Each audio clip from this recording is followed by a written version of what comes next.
the poor man in Ghana is having a good life, is enjoying good life, like the person in the UK trying to be like everything is okay, everything is okay. So a poor man in Ghana is living better than someone Better than living someone struggling here. struggling in the UK. Yeah. Look, I'm in Nigeria right now. I see it every day. It's terrible. A poor man in Africa, in Nigeria, Ghana, is nowhere near a struggling man in the UK. A struggling man in the UK could be somebody living paycheck to paycheck. A poor man in Africa is somebody sleeping on the street, have no clean water, can't take a shower, can't eat even one meal a day.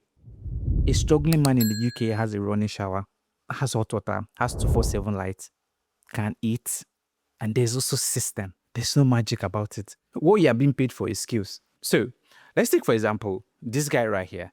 He's moved from India to Ireland, and now he's earning 144 pounds or euros every year. He's an immigrant. Look at his apartment. Look at where he lives.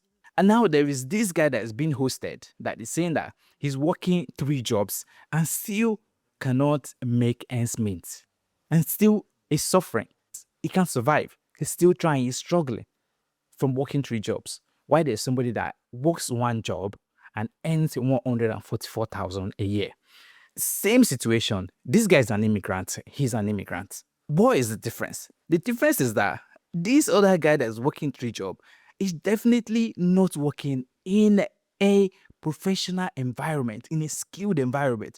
He's not a skilled worker. Meanwhile, the person that is earning 144,000 is a skilled worker. So now, these 2 people are in the same system, but different outcome. So that's what I want you to look at when you are traveling, when you are moving or leaving your home country, wherever it might be, abroad. You have to factor in that there are 2 types of lives here. The system, the one that you work as a professional and the one that you work menial jobs. So you can't work menial jobs and expect to live like somebody is working skilled work, like a doctor or a surgeon or a web developer or a chairman or a CEO. The person that was being hosted, he said that his brother has been living in the UK for 11 years and he has nothing to show for it. He also left Ghana. After his brother has been living in the UK for 11 years and has nothing to show for it, he left Ghana and he moved to the UK. The same system that his brother is battling with.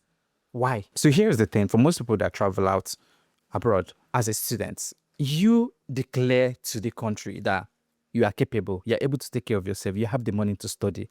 And here's the thing. When these people are trying to get these visas, they always go for the easiest courses, the easiest pathway, which is to study. And then they'll be studying something like Liberian tourism and all of that stuff. They have 20 hours to work, right? And bear in mind that you've declared to the state that, look, I'm capable of taking care of myself as a student. You provided funds, proof, and all of that. So that 20 hours is not for you to work, take care of yourself, send money to your family members in Africa. You can't use that 20 hours to pay back the money you went to borrow to travel abroad. It's not going to work. Let's circle back to the main point I'm trying to make here. UK has this thing where they give you 2 years, right? Graduate visa. But bear in mind that when you go to a country, you go there, when you go to study, you're expected to study, finish studying, leave the country, take whatever you've certificate, you can go work anywhere. You can move back to your country and work, which is what most countries want you to do anyway. But now they've given you extra opportunity, 2 years. If you're able to find a job in the field where you've studied, a professional job, you can then stay in the country. They give you 2 years to make this happen.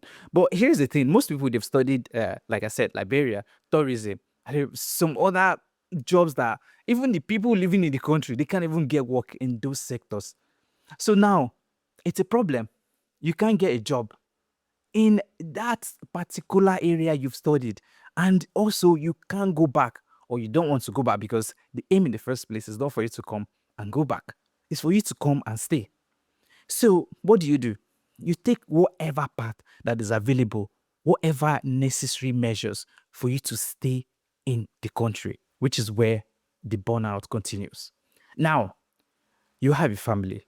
Look, most people that come on a study visa, they always have dependents. And this is not me trying to be rude in any way. I'm just trying to point it out as it is. Now you have a family.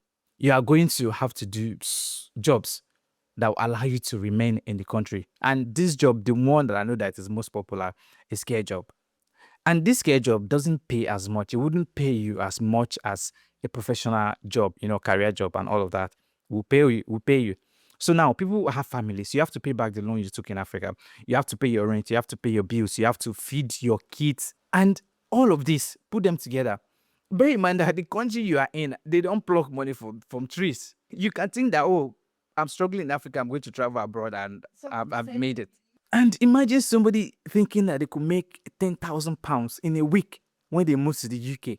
I can see like if Thomas Partey is coming to receive £200 a week, that's football. I'm not going to play football.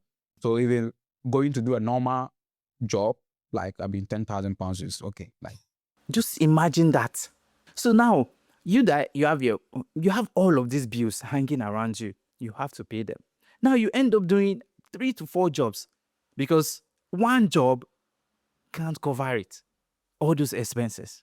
So then they say the system is against African immigrants. It's not true, because when you couple all of this, your loan, your family, your bills, you have to send money to Africa, then what do you think? The people that built the system, that also living there, they are experiencing the same thing you are experiencing on a menial job. There's no magic about it. Nobody begged you, forced you to leave your country and come and live in another country. What were you doing? You were looking for greener pasture. And you don't think that those problems are going to be automatically solved if you don't have skills. These guys that make these videos, they need to stop. They are trying to educate people, but it's so biased because they are not telling the truth. So there was a comment I saw, and I was like, there's no way I'm not talking about this comment. So this guy, this is the comment right here. He has lived in the UK for a couple of years. He built house in Nigeria.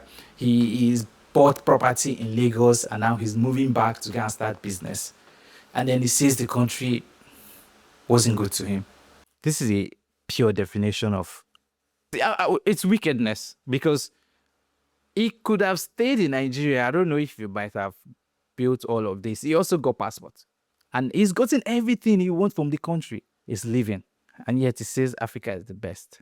What am I trying to say here is that when you are moving abroad, I don't know if any Western country, it's all the same. I'm just using UK as a case study, which is because it's a place that I know, right? If you're moving abroad, put it at the back of your mind. If you're not going to study and become skilled and offer something to the country will also not offer you anything back. There is no magic. Is that you go there with a mindset. You're going to make sure you're going to study and make sure that what you're studying is relevant enough to get you a good job there. If not, you will struggle 100%.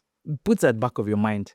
Traveling abroad doesn't automatically make you rich. Also, it doesn't mean that you are going to enjoy life, because the same struggle you are going through in Africa, you're probably going to go through it abroad.